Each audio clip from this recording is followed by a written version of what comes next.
வரி குதிரைகளுடைய உடம்புல ஏன் கருப்பு வெள்ளை கோடுகள் இருக்கு? இதனோட பதில் வந்துட்டு ரொம்ப சுவாரஸ்யமா இருக்கும். அதுக்கு முன்னாடி வரி குதிரைகளை பத்தி கொஞ்சம் பார்க்கலாம். வரி குதிரைகள் பார்த்தோம் அப்படின்னா, ஆப்பிரிக்கா கண்டத்துல மட்டும் தான் வாழுது. மொத்தம் 3 வகையான வரி குதிரைகள் இருக்கு. கிரேவி வரி குதிரைகள், மலை வரி குதிரைகள், சமவெளி வரி குதிரைகள். இதனுடைய வகைகளுக்கு ஏத்தாப்புலயே அதனுடைய உருவத்துடைய அளவு வந்துட்டு மாறும். இதுல மிகப்பெரிய வரி குதிரைகளை கொண்ட இனம் எது அப்படின்னா, கிரேவி வரி குதிரைகள் அப்படின்னு சொல்லுவாங்க. இது கிட்டத்தட்ட 450 கிலோ வரைக்குமே ஒவ்வொரு வரி குதிரையுமே இருக்கும் அப்படின்னு சொல்றாங்க. அதிக எண்ணிக்கையிலான வரி குதிரைகள் எந்த இனத்துல இருக்கு அப்படின்னா, சமவெளி வரி குதிரைகள்ல தான். இந்த வரி குதிரைகளை தான் நம்ம பெரும்பாலும் வந்துட்டு டிவிகளில் பார்ப்போம். இது இடம்பெயரக்கூடிய தன்மையுடையது. வரி குதிரைகள் பெரும்பாலும் வந்துட்டு புற்களை தான் வந்துட்டு சாப்பிடும். இதனால 1000 கிலோமீட்டர் வரைக்குமே வந்துட்டு உணவுக்காக பயணிக்கும் அப்படின்னு சொல்றாங்க.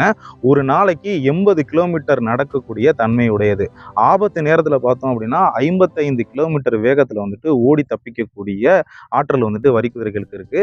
சிங்கம் மாதிரியான வேட்டையாடிகள் இந்த குதிரையை வந்துட்டு நெருங்கினுச்சு அப்படின்னா தன்னுடைய பின்னம் காலால வந்துட்டு பயங்கரமான உதையை வந்துட்டு கொடுக்கும்.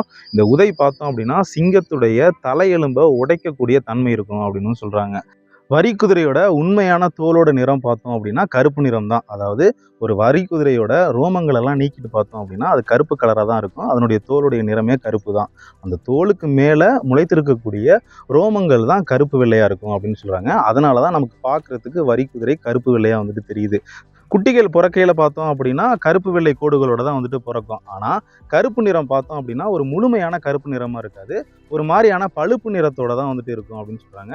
வளர வளர தான் அதனுடைய கருப்பு நிறம் வந்துட்டு முழுசாக வந்துட்டு வரும். அந்த கோடுகளுடைய கருப்பு வந்துட்டு முழுசாக வரும் அப்படின்னு சொல்கிறாங்க. வரி குதிரைகளுடைய அந்த கருப்பு வெள்ளை கோடுகள் வந்துட்டு எல்லா வரி குதிரைகளுக்கும் ஒரே மாதிரி இருக்காது. ஒவ்வொரு வரி குதிரைக்குமே இதனுடைய பேட்டர்ன் வந்துட்டு மாறி மாறி இருக்கும் அப்படின்னு சொல்கிறாங்க. அதாவது மனிதர்களுடைய கைரேகை மாதிரியே ஒவ்வொரு வரி குதிரைக்குமே அந்த கருப்பு வெள்ளையுடைய கோடுகள் வந்துட்டு தனித்தனி பேட்டர்னா இருக்கும் அப்படின்னு சொல்றாங்க. இதை வைத்து இந்த வரி குதிரைகள் வந்துட்டு தன்னுடைய கூட்டத்துக்குள்ளேயே அடையாளம் கண்டுக்கும் அப்படின்னு சொல்றாங்க. பூச்சிகள் வந்துட்டு இந்த குதிரைகள் மேல அமரணும் அப்படின்னா இந்த கருப்பு வெள்ளை கோடுகள் வந்துட்டு பூச்சிகளுடைய பார்வையை வந்துட்டு டிஸ்டர்ப் பண்ணுது அப்படின்னு சொல்றாங்க.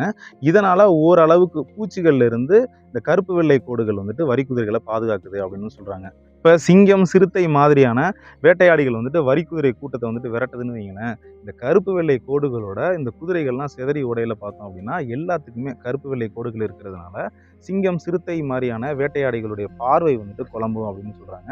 இதன் மூலமா ஒரு வகையான இல்லூஷன் வந்துட்டு கிரியேட் ஆகும் அப்படின்னு சொல்றாங்க. இதனால தனியான குதிரையை வந்துட்டு இந்த சிங்கம் சிறுத்தையால வந்துட்டு அடையாளம் காண முடியாது. இதன் மூலமாகவும் வேட்டையாடிகள்ட்ட இருந்து தப்பிக்கிறதுக்காக வரி குதிரையின் மேல இருக்கக்கூடிய அந்த கருப்பு வெள்ளை கோடுகள் வந்துட்டு உதவுது அப்படின்னு சொல்றாங்க.